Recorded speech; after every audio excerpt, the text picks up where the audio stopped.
Hello' everyone, good morning. আপোনালোকৰ ভালনে? আশা কৰোঁ নিশ্চয় ভাল। আজি মোৰ আন এটা ব্লগলৈ আপোনালোকক স্বাগতম জনাইছোঁ। মই ল'ৰাক ৰাতিপুৱা সদায় পঢ়াৰ আগত অকণমান দীঘলকৈ উশাহ টানিবলৈ দিওঁ। সেইটো কৰিলে বোলে ল'ৰা ছোৱালীৰ একাগ্ৰতা বাঢ়ে। সেইখিনি কৰাৰ পিছত তাক কিবা অকণমান খাবলৈ দিলোঁ। প্ৰথম পানী খুৱাই ল'লোঁ, তাৰপিছত 2টা আলমণ্ড দিলোঁ, লুচি দিলোঁ আৰু অকণমান হৰলিক্স দিলোঁ। তাক খুৱাই বোৱাই লৈ অকণমান পঢ়াব লাগিব।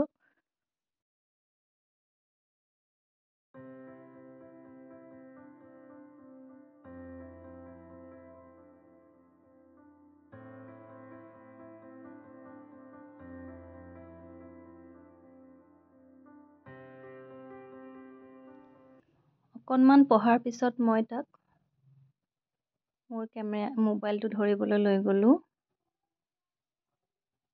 হালধি খান্দিবলৈ গ'লোঁ। মই তাক মোৰ লগত কিছুমান কাম কৰাবলৈ লৈ যাওঁ, কাৰণ সি যদি এনেই থাকি মোবাইল চাব বিচাৰিব নাইবা টিভি চাব বিচাৰিব, আৰু মই কিছুমান কামত তাক লগাবও চেষ্টা কৰোঁ, তাক ব্যস্ত ৰাখোঁ মই তেনেকৈ। আৰু এইবিলাক আগলৈও নিশ্চয় সহায় হ'ব সিহঁতৰ এইবিলাক দেখি থাকিলে। সেইকাৰণে মই কিছুমান কাম কৰি তাক লগত লৈ যাওঁ। আৰু চাওকচোন, মোৰ ইমানখিনি হালধি ওলাল মাত্ৰ 3জোপা গছ। বিশ্বাস কৰিবনে, 3জোপা গছত মোৰ ইমানখিনি হালধি ওলাল। মনটো ইমান যে ভাল লাগিছিল। মই ক'ৰবাত য'তেই ঠাই পাওঁ ত'তে হালধি, আদা এনেকৈ যিকোনো বস্তু লগাই থৈ দিওঁ। আৰু এইকেইটা মোৰ গোলনেমুৰ গুটি। মই গোলনেমুৰ গুটি এনেকৈ ৰাখি দিওঁ। ল'ৰাৰ কৃমি হ'লে, কেতিয়াবা অসুবিধা কৰিলে তাক অকণমান খুন্দি পেলাই মোৰ লগত খুৱাই দিওঁ। তাৰপিছত মই আহিলোঁ পাকঘৰলৈ। চাউলখিনি ধুই লৈ এই চাউলৰ পানীখিনি মই আকৌ ফুলৰ গুৰিত দিম। আৰু ইফালে ভাত বহাই দিলোঁ। আৰু আপোনালোকে বাৰু অমিতা কাটিলে কি কৰে? মই অমিতা কাটিলে কি কৰোঁ, পানীত তিয়াই থৈ দিওঁ। তেতিয়া তাৰ আঠাটো গ'লে নহ'লে হাতখন খজুৱাই, নহ'লে হাতখন খাই দিয়ে। এনেকৈ মই আগতে অকণমান কাটি কৰি পানীত তিয়াই থৈ দিওঁ। আৰু ইফালে মই যিখিনি পানী পাইছিলোঁ চাউল ধুওঁতে, সেইখিনি মই আহি ফুলৰ গুৰিত নাইবা আন গছ কিছুমান গছৰ গুৰিত দিলে গছে সাৰ পানী পায়। সেইকাৰণে মই সেইবিলাক গছৰ গুৰিত দিবলৈ চেষ্টা কৰোঁ।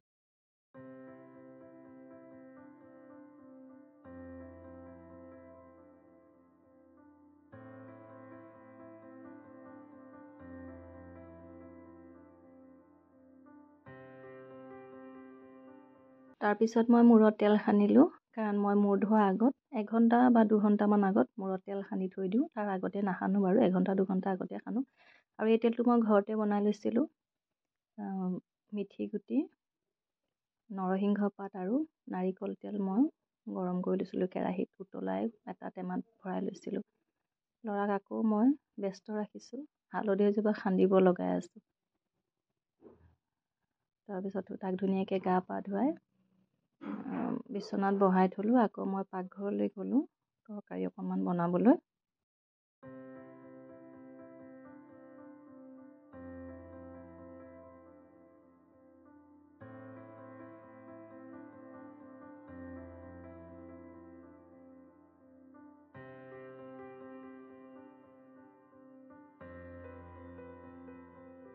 পাকঘৰৰ কাম কৰি থকা অৱস্থাতে মই আকৌ কিছুমান আন কামো কৰি থাকোঁ।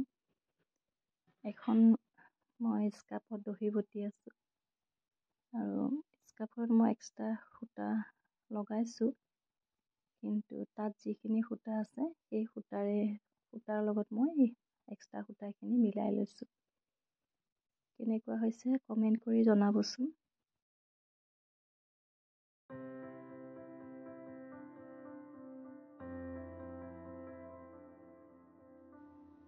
আৰু দহি বটা অকণমান হোৱাৰ পিছত আকৌ মই পাকঘৰলৈ গ'লোঁ। আজি যিখন মাছৰ তৰকাৰী বনাম তাত মই একো আলু বা একো বেলেগ ব্যৱহাৰ নকৰোঁ, মাত্ৰ মছলা দি বনাম। আদা, নহৰু, পিঁয়াজ আৰু অকণমান মিট মছলা।